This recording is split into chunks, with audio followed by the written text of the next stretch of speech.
All right, let's dive into what is basically a scientific detective story. We're looking at this soil that on the surface, it looks like it should be incredibly fertile, but it's just not. So today, we're going to get to the bottom of why that is by going deep into the surprising microscopic world right beneath our feet.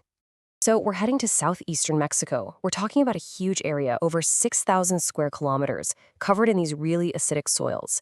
And for generations, this place has presented a real puzzle for farmers and scientists alike. And this is where the paradox really kicks in. See, this soil has all the right ingredients.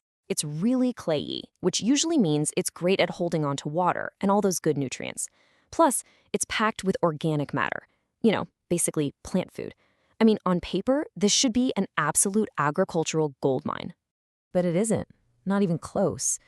The productivity here is surprisingly low, and it really limits what farmers can grow. So that's the big question, right? If it looks fertile and it feels fertile, why does it act like it's completely depleted?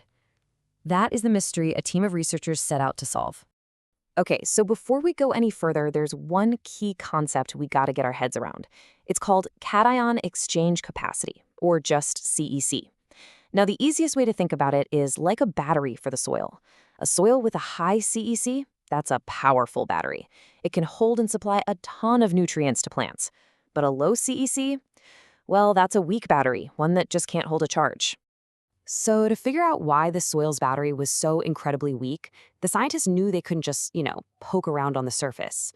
Nope, they had to go way deeper, analyzing the soil's actual building blocks. And that's where the real investigation begins. And they brought in the big guns for this one. I'm talking about the heavy hitters of scientific analysis. They use these super powerful tools like scanning electron microscopes and X-ray diffraction, which let them see the soil's structure and what it was made of on a level that was it was never possible before. Now, their approach was pretty straightforward, but you gotta be meticulous. They decided to break the soil down into its three main parts. You've got your sand, your silt, and your clay. The idea was, if they analyzed each piece of the puzzle separately, they could pinpoint exactly where the problem was coming from. And you know what? It really didn't take long to find their first major suspect. All eyes immediately turned to the most abundant part of this soil, the clay. So they zoomed in, and when they got a closer look, they realized, hey, these aren't just random specks of dirt. No, they were these tiny, almost perfectly hexagonal-shaped platelets. And that very specific shape, that was their first huge clue. It pointed them directly toward a very specific type of mineral. And sure enough, the lab analysis confirmed exactly what they suspected. This clay was overwhelmingly made of one single mineral, something called kaolinite. We're talking more than 80% of it. This wasn't some diverse mix of different clays. It was basically a monoculture. And that is the problem. See, not all clays are created equal.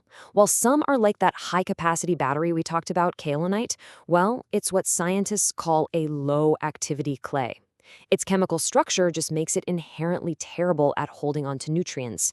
So right from the get-go, the soil's battery was fundamentally weak. But wait, the plot thickens. As they looked even closer, they saw that these already weak kaolinite batteries, they weren't even clean. They were completely covered in these tiny particles, almost like a layer of rust. And that rust? It was iron and aluminum oxides. So what does that mean? Well, this oxide coating acts like a shield, and it physically blocks the very few spots on the kaolinite that could have held onto any nutrients. So just imagine, you've got a weak battery that's also wrapped in an insulating material. It was a total double whammy, making a really bad situation even worse. So, case closed, right? The clay is the culprit. Well, not quite.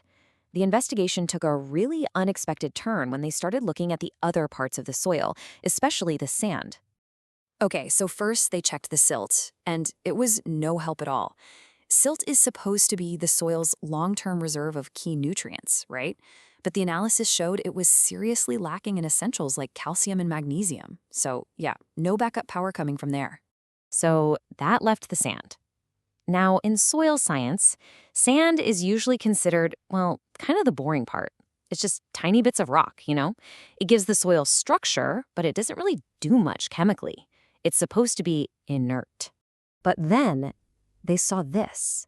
Okay, so on the left, you're seeing a regular image of some sand grains, but on the right, That's an elemental map of those exact same grains. And do you see that red glow?